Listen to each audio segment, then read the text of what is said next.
लेकिन उससे पहले एक बार कोरिलेस फोर्स को समझ लेते हैं, है ना, कि एक्चुअली में जो कोरिलेस फोर्स है ये है क्या, राइट। तो देखिए ऑलरेडी हमने कोरिलेस फोर्स का जो इम्पैक्ट है वो हमने देखा था जब हम oceanology we were discussing, right.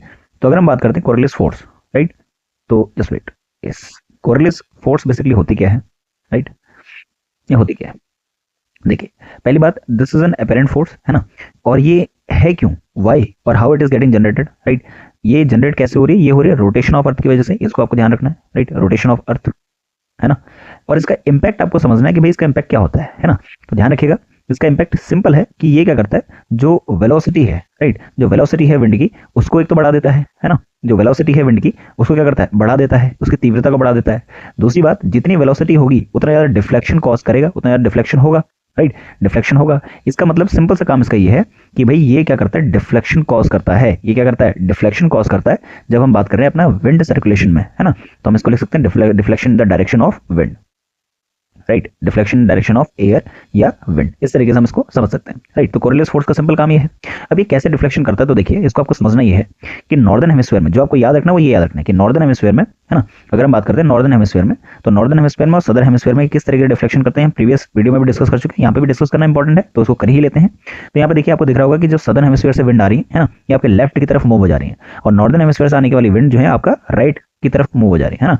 तो आपका नॉर्दर्न हेमिस्फीयर में ये क्या करता है, राइटवर्ड मूव करता है विंड्स को, राइट। यहाँ पे हम लिख सकते हैं कि इसकी वजह से राइटवर्ड मूवमेंट हो जाता है विंड्स का, है ना, नॉर्दर्न हेमिस्फीयर में, और सदर्न हेमिस्फीयर में ठीक इसका उल्टा leftward movement, right, leftward movement हो जाता है, राइट। इसको आपको ध्यान में रखते हुए चलना है ना, इसको आपको ध्यान में रखते हुए चलना है। So this is something that you need to know. अब देखिए, अब अगर यहाँ पे आप इस फिगर को अगर आप देखेंगे तो यहाँ पर आपको दिखेगा कि जो विंड है, जो ट्रेड विंड्स हैं या हमारे जो प्लेनेटरी विंड्स हैं, किस तरीके से आपका मूव करते हैं। देखिए हम जब डिस्कस करें प्रेशर बेल्ट की, तो यहाँ पर आपको सबसे पहला दिख रहा होगा इक्वेटोरियल लो प्रेशर बेल्ट या डोल्ड्रम्स, यहाँ पे लिखा हुआ है। डोल्ड्रम्स क्या होता है उनको भी डिस्कस करेंगे, लेकिन आपको फिलहाल हाल फिलहाल बस इतना समझना है, हाल फिलहाल आपको बस इतना समझना है कि भाई ये क्या है, आपका इक्वेटोरियल लो प्रेशर बेल्ट है। तो यहाँ पर आपको दिख रहा है कि इक्वेटर है, this is 0 degrees, this is 0 degrees equator. Equatorial low pressure, equatorial तो समझ में आ रहा होगा इक्वेटर, है ना, लो प्रेशर बेल्ट है ये। कैसे हुआ लो प्रेशर, कैसे बना, जब हमको दिख रहा है कि यहाँ पर सन है और सन की वजह से जो आपका मैक्सिमम हीट है वो पोल, जो आपका ट्रॉपिक और सब ट्रॉपिक एरिया है वहां पर पड़ रही है।